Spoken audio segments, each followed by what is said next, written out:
And I will put the lie to the individuals of the NIH, particularly Gallo and Fauci and Hazeltine and Essex, and the rest of these scoundrels of the worst order. Criminals guilty of genocide, without a doubt. There is no epidemic. It doesn't exist.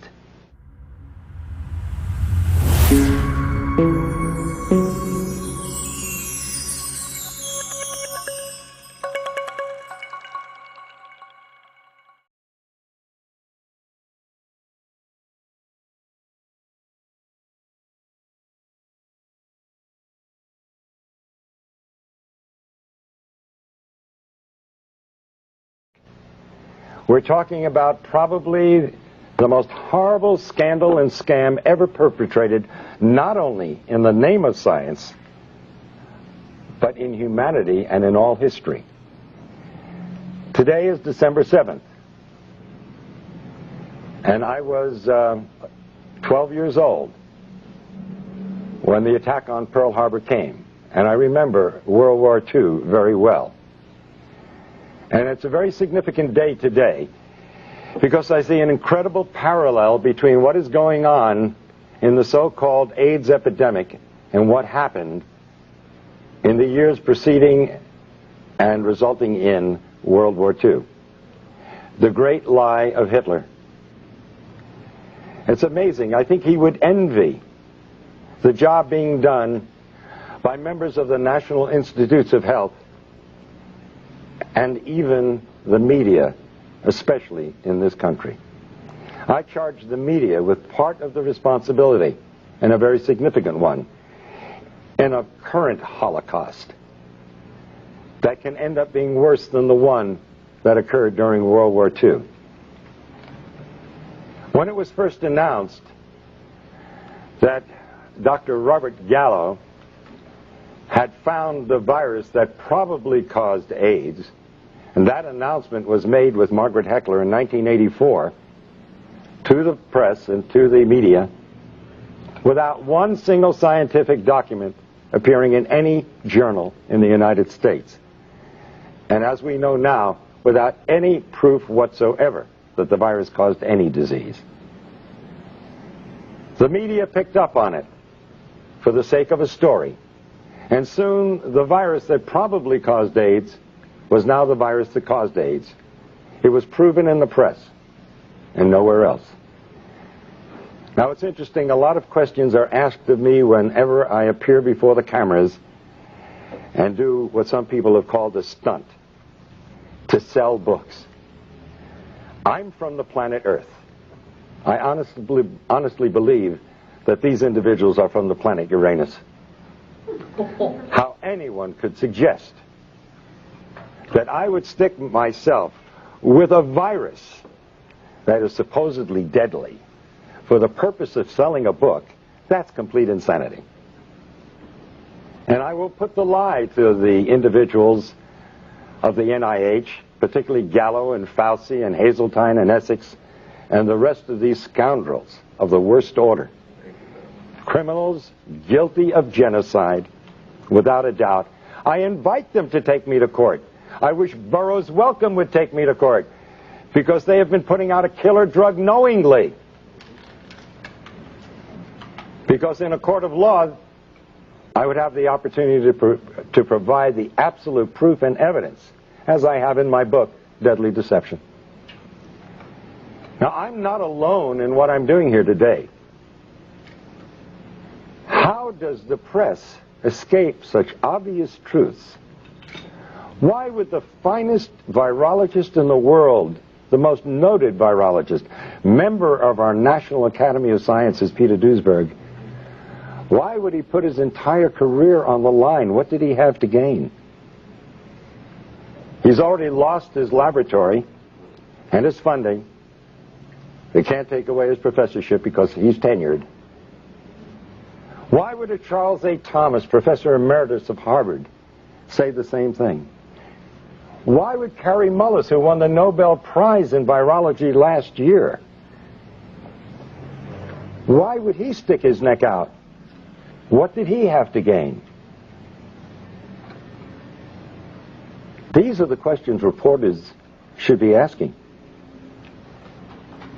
And in order to sell a book, I would inoculate myself with a virus that supposedly is deadly. Ever think that maybe we all know something that you just don't get? That if you take the virus out of the equation, you have a perfectly understandable disease with a perfectly understandable answer. And I might remind you, in case you are not aware of it, and if you haven't read my book, that we have known what causes acquired immune deficiency diseases for at least 70 years. It's in the medical textbooks.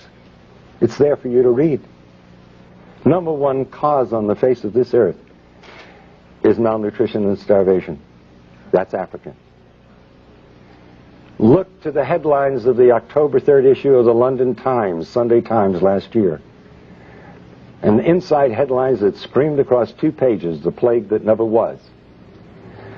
Speak to Philip and Evelyn Kreinen, who head Partage with an organization of 250 people, their own hospital, their own doctors, their own laboratories, who have lived in the heart of the epidemic, supposedly, or the supposed epidemic, for 5 years. There is no epidemic. It doesn't exist. They are there. They're not some character who goes through from the World Health Organization and says, oh, I've seen the people dying. Of course you have. We all saw them on television in Somalia. What do you think you were looking at? That was AIDS. Due to starvation.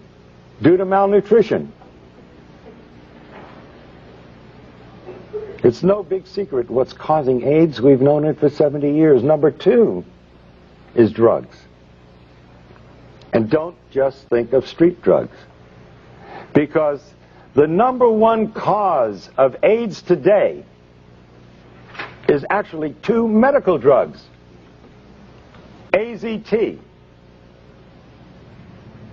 a drug that was discovered in the 60s as a chemotherapeutic drug for cancer and was shelved because it was too toxic to treat cancer. A drug worse than cancer is being used to treat people who are immunosuppressed. Now let's go back to the other causes of AIDS. So it's not only street drugs but medical drugs, but now 3 is radiation. What do they worry about at Chernobyl and Nagasaki and Hiroshima? But number 4 is chemotherapy. Number 4. The number 4 cause of death of acquired immune deficiency diseases. Chemotherapy. And the most toxic chemotherapeutic drug of all times, AZT, is what they're now using to treat AIDS. And the Concord study, completed last year. Now, can you imagine saying to the world, where was the press? Where are you people? Here they're giving a drug that costs thousands of dollars a year, and it doesn't do any good? That's if you want to believe that. But did anybody here bother to look at the insert, the paper that comes with the drug? It's a DNA terminator. It means it is a terminator, just like the movie. It terminates life. You terminate DNA, you terminate life. And they talk about side effects in the insert. When are you going to learn there is no such thing as a side effect in medicine? It's an unwanted direct effect.